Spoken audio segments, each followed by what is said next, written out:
Hello नमस्कार दोस्तों, good morning. कैसे हो आप सभी? आशा करता हूँ आप सभी बढ़िया होंगे। आज हम बात करेंगे 1857 के विद्रोह के बारे में, जिसके क्या कारण रहे, प्रसार कैसे हुआ उसका, असफलता के कारण क्या रहे, परिणाम क्या लिख रहा और स्वरूप।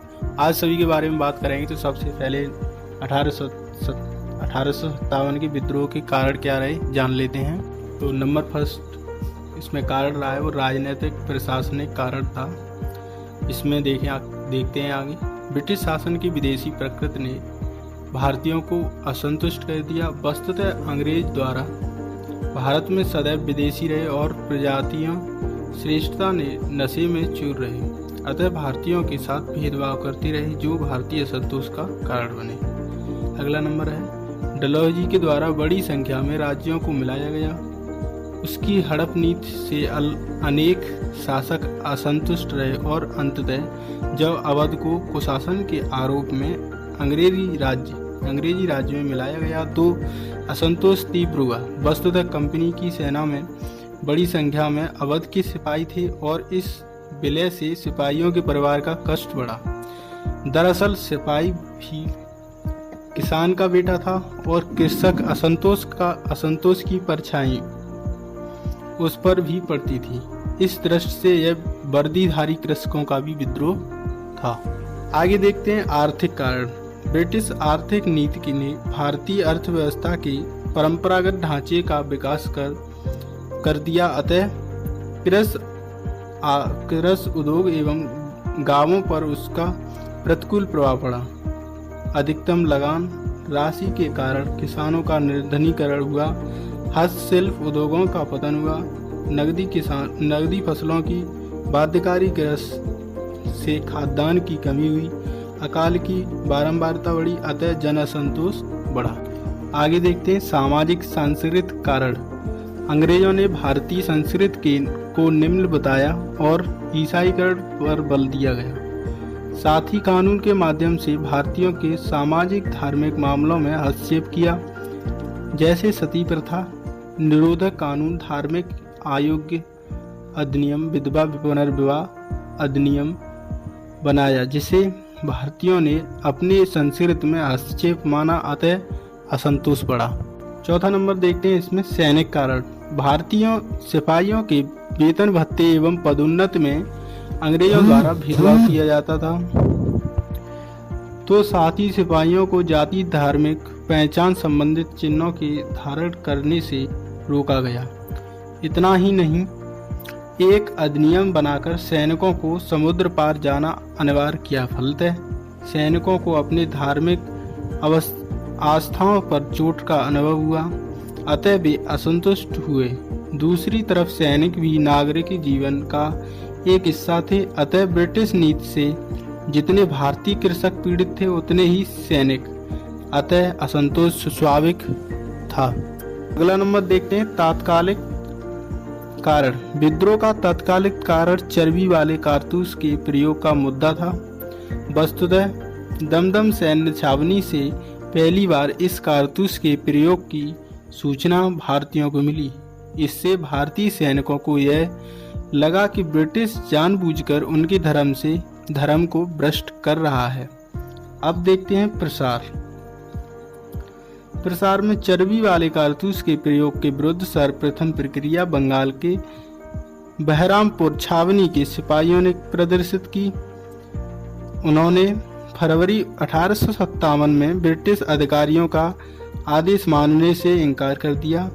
तत्पश्चात बैरकपुर छावनी के सिपाही मंगल पांडे ने विद्रोह किया और अपने अधिकारियों हयूसन एवं बंग पर गोली चलाई।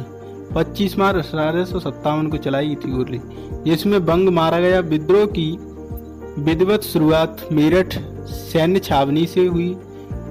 आगे चलकर बरेली से सैनिकों को खान बहादुर खान, सिकंदर बख्त खां भी कहते हैं इसको, के नेतृत्व में दिल्ली लाया गया और बहादुर शाह जफर को अपना नेता घोषित किया गया। विद्रोह का प्रसार मुख्यतः उत्तर भारत में था।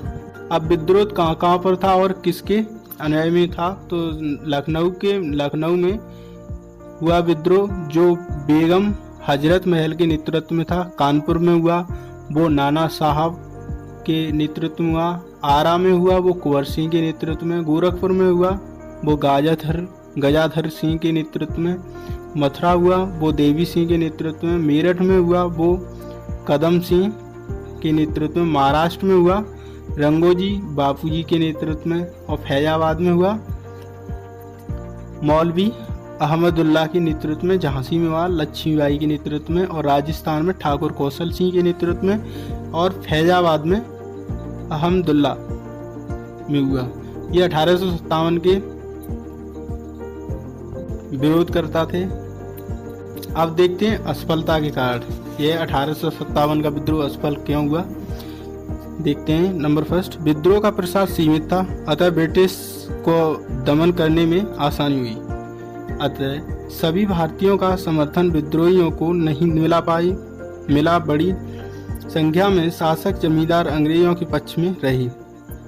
मध्यवर्ती इस विद्रोह से अलग रहा। विद्रोहियों का कोई केंद्रीय संगठन नहीं था और ना ही कोई ऐसा अखिल भारतीय नेतृत्व वर्कर सामने आया जो विभिन्न क्षेत्रों के लोगों को एकजुट कर सके। अतः अंग्रेजों को दमन करने में आसानी हुई। अब देखते हैं अगला नंबर। अंग्रेजों को अपेक्षाकृत योग्य सैनिक कमांडर अर्थशास्त्र संचार सुविधाओं का लाभ मिला, तो साथ ही इस समय क्रिमिया युद्ध से खाली हुई ब्रिटिश सेना भी ब्रिटिशों की सहायता के लिए पहुंची। अतः वे विद्रोह को दबाने में सफल हुए। अब देखते हैं इसके परिणाम क्या रहे। नंबर फर्स्ट, 1857 के विद्रोह के पश्चात भारत से कंपनी का शासन समाप्त कर दिया गया। अब भारत में ब्रिटिश सरकार का प्रत्यक्ष शासन शुरू हुआ। लंदन स्थित बीओसी का अतः अंत कर दिया गया और उसकी जगह भारत सचिव एवं उसकी परिषद बनाई गई। इसी के साथ भारत में ब्रिटिश के द्वैत शासन की समाप्ति हुई। लंदन में भारत सचिव एवं उसकी 15 सदस्यीय परिषद का गठन किया गया। यह भारत सचिव ब्रिटिश सरकार का मंत्री होता था। अगला नंबर देखते हैं। भारत में गवर्नर जनरल की जगह वायसराय की नियुक्ति की गई, जो ब्रिटिश सरकार का सीधा प्रतिनिधि था। सरकार ने घोषणा की कि ब्रिटिश ताज अपने प्रदेशों का विस्तार नहीं करेगा और देसी शासकों के साथ सम्मान की नीति अपनाई जाएगी। अर्थात ब्रिटिश ने भारत में विलय और विस्तार की नीति त्याग दी। साथ ही भारत के सामाजिक धार्मिक मामलों में हस्तक्षेप की नीति पर बल दिया गया। अगला नंबर है, भारतीय सैनिकों को संख्या को यूरोपीय सैनिकों की समतुल्य करने का प्रयास किया गया। अब परिणामों का मूल्यांकन करते हैं। तो नंबर फर्स्ट, 1857 के विद्रोह के पश्चात भारत से कंपनी शासन की समाप्ति और क्राउन ब्रिटिश का ताज का शासन स्थापित हुआ। इसी संदर्भ में कंपनी शासन से क्राउन शासन में परिवर्तन को युग को परिवर्तन का सूचक माना गया। वस्तुतः 1857 के विद्रोह के पश्चात कंपनी शासन की समाप्ति और ब्रिटिश सरकार का प्रत्यक्ष शासन स्थापित होना ब्रिटिश सरकार के लिए चाहे युग परिवर्तनकारी रहा हो, किंतु भारतीयों के लिए कोई अनुकूल परिवर्तन नहीं हुआ, बल्कि औपनिवेशिक शासन की निरंतरता ही रही। अगला नंबर देखते हैं। दरअसल पहले भी ब्रिटिश सरकार बोर्ड ऑफ कंट्रोल के नाम से के माध्यम से कंपनी एवं भारत पर नियंत्रण रखती थी और उसका अध्यक्ष ब्रिटिश सरकार का मंत्री होता था। और अब जिस कंपनी शासन की समाप्ति कर बोर्ड ऑफ कंट्रोल का अंत कर भारत सचिव का पद बनाया गया, वह भी ब्रिटिश सरकार का मंत्री था। इस तरह नियंत्रणकारी शक्ति पहले की तरह ही ब्रिटिश सरकार की थी। इतना ही नहीं, ब्रिटिश नीति में विद्रोह के पश्चात भारतीय राज्यों के संबंध में जो परिवर्तन लाया गया उसमें भी औपनिवेशिक हित प्रदान थी। विलय की नीति त्यागने और देशी राज्यों के प्रति सम्मान करने की नीति इसलिए बनाई गई क्योंकि यह शासन भारतीय असंतोष के लिए एक तरंगरोध का काम कर सकते थे। अगला नंबर है, भारतीयों के लिए यह परिवर्तन इस दृष्टिकोण से बड़ा था कि भारत से सदैव के लिए मुगल सत्ता की समाप्ति हो गई। इस विद्रोह को सकारात्मक परिणाम यह रहा कि भारतीय जनता के अंदर आत्मविश्वास एवं संघर्ष की भावना सशक्त हुई और इससे भारतीयों को एकजुट करने में प्रेरक की भूमिका निभाई। अब देखते हैं स्वरूप, ये मोस्ट इम्पोर्टेंट है, ध्यान से सुने। नंबर फर्स्ट, सैनिक स्वरूप। सैनिकों स्वरूप में ब्रिटिश सरकार ने 1857 के विद्रोह को सिपाही विद्रोह के रूप में परिभाषित किया और कहा कि वेतन भत्ते एवं सुविधाओं को लेकर कुछ भारतीयों में असंतोष पैदा हुआ और उन्होंने सरकारी आज्ञा का उल्लंघन कर अपने असंतोष को व्यक्त किया। अगला नंबर देखते हैं, यह व्याख्या ब्रिटिश साम्राज्यवादी दृष्टिकोण पर आधारित है। इसे मात्र सिपाही विद्रोह दिखाकर यह साबित करने का प्रयास किया गया कि भारत में ब्रिटिश आर्थिक नीतियों में कोई मूलभूत त्रुटि नहीं थी। यह विद्रोह तो सिपाहियों की महत्वाकांक्षा का परिणाम था। अगला नंबर देखते हैं, इसमें थर्ड नंबर, इसे सिपाही विद्रोह नहीं माना जा सकता क्योंकि भारतीय समाज का एक बड़ा वर्ग किसान भी है इसमें शामिल था, तो साथ ही असैनिक समूहों में असंतुष्ट शासक वर्ग भी शामिल थे। दूसरी ओर सभी भारतीय सिपाही ब्रिटिश के विरुद्ध नहीं थे, बल्कि वे ब्रिटिश सरकार के साथ थे। इस दृष्टि से इसे सिपाही विद्रोह कहना तार्किक नहीं है। दरअसल ब्रिटिश सरकार औपनिवेशिक नीतियों से भारत के विभिन्न वर्ग शोषित हो रहे थे। इस शोषण के विरुद्ध सिपाहियों के माध्यम से जन असंतोष की अभिव्यक्ति हुई। अब देखते हैं राष्ट्रीय स्वतंत्रता संघर्ष के रूप। यह न तो प्रथम न राष्ट्रीय न स्वतंत्रता संघर्ष था। प्रथम क्यों नहीं था? 1857 के पूर्व ही ब्रिटिशों को अनेक अवसरों पर सशस्त्र विद्रोह का सामना करना पड़ा था। बहावी एवं संभाल विद्रोह ने ब्रिटिश को सशस्त्र चुनौती दी थी। इस दृष्टि में से 1857 का ब्रिटिश विद्रोह कोई प्रथम विद्रोह नहीं था। राष्ट्रीय क्यों नहीं था?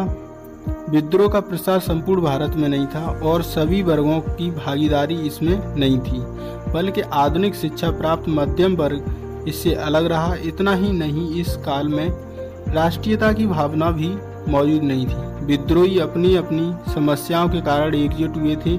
स्वतंत्रता संघर्ष क्यों नहीं है? अब देखते हैं इसमें स्वतंत्रता संघर्ष क्यों नहीं है। ये विद्रोहियों ने कहीं भी भारत के आज़ादी की मांग नहीं की, बल्कि अनेक भारतीय ब्रिटिशों का साथ भी दे रहे थे। समीक्षा है इसमें। प्रथम राष्ट्रीय स्वतंत्रता संघर्ष कैसे? 1857 के विद्रोह में पहली बार ब्रिटिश सरकार को सशस्त्र बल विद्रोह की गंभीर चुनौती मिली और बाहर से इस साम्राज्य की सुरक्षा के लिए सैनिकों को बुलाना पड़ा। इतना ही नहीं, विद्रोह के पश्चात ब्रिटिश को अपनी नीति में व्यापक परिवर्तन करना पड़ा। कंपनी शासन को समाप्त कर दिया गया, विलय की नीति त्याग दी गई। अतः प्रभावों की दृष्टि से यह प्रथम था। अगला नंबर देखते हैं इसी में। यह सही है कि विद्रोह क्षेत्रीय स्वरूप लिया गया था और समाज का मध्यम वर्ग अलग था। अनेक भारतीय ब्रिटिश का साथ दे रहे थे, किंतु यह भी सत्य है कि जब क्षेत्रीय अपना व्यापक स्वरूप ग्रहण करती है तब एक राष्ट्र की भौगोलिक सांस्कृतिक आर्यता पूरी होती है। इस विद्रोह ने भारत के विभिन्न क्षेत्रों और लोगों में ब्रिटिश शासन के विरुद्ध एकजुट होने की अपील की। अतः राष्ट्रीयता के विकास में इसकी भूमिका प्रेरक ही रही। जहाँ तक स्वतंत्रता संग्राम में समस्त नागरिकों ने भाग लेने की बात कही है, तो अमेरिकी स्वतंत्रता संग्राम में भी ऐसा दिखाई नहीं देता है। वहाँ भी अनेक अमेरिकी अंग्रेजों का साथ दे रहे थे। इस तरह 1857 के विद्रोह में चाहे संपूर्ण जन की भागीदारी न हुई हो, किंतु यह लोगों को एकजुट होने की प्रेरणा दे रहा है। किसी विद्रोह का स्वतंत्र स्वरूप मात्र उसके लक्ष्य से ही निर्धारित नहीं होता, बल्कि इस बात से भी निर्धारित होता है कि उसने क्या प्रभाव छोड़ा। इस दृष्टि से राष्ट्रीयता के विकास और भारत को स्वतंत्र कराने की दिशा में यह प्रेरणा स्रोत बना रहा। अब देखते हैं इसमें थर्ड नंबर, पुनर्स्थापनावाद स्वरूप। 1857 के विद्रोह में विद्रोहियों द्वारा उठाए गए कदम इस विद्रोह को पुनर्स्थापनावादी स्वरूप 1800 से युक्त करते हैं। वस्तुतः विद्रोहियों के ब्रिटिश औपनिवेशिक आर्थिक सामाजिक सांस्कृतिक नीतियों के विरुद्ध आवाज उठाई, क्योंकि इन नीतियों से एक तरफ जहां आर्थिक शोषण हो रहा था, वहीं दूसरी तरफ सामाजिक धार्मिक परंपराओं और विश्वास पर चोट हो रही थी। अतः विद्रोह कर उन्होंने बहादुर शाह जफर को अपना नेता घोषित किया, जो भारत का मुगल था। इस तरह विद्रोह ने ब्रिटिश पूर्व शासन प्रणाली में लौटने का संकल्प दर्शाया। उस शासन प्रणाली में जहां कोई विदेशी शक्ति द्वारा नक्सलवादी शोषण नहीं हो रहा था और लोगों को अपने व्यवसाय एवं कृषि की स्वतंत्रता थी। इस दृष्टि से 1857 का यह विद्रोह उस औपनिवेशिक शोषण विहीन समाज में लौटने का एक प्रयास दिखाई देता है। तो नमस्कार फ्रेंड, आज की क्लास में बस इतना ही रहेगा। कल फिर मिलते हैं दूसरी क्लास लेकर के।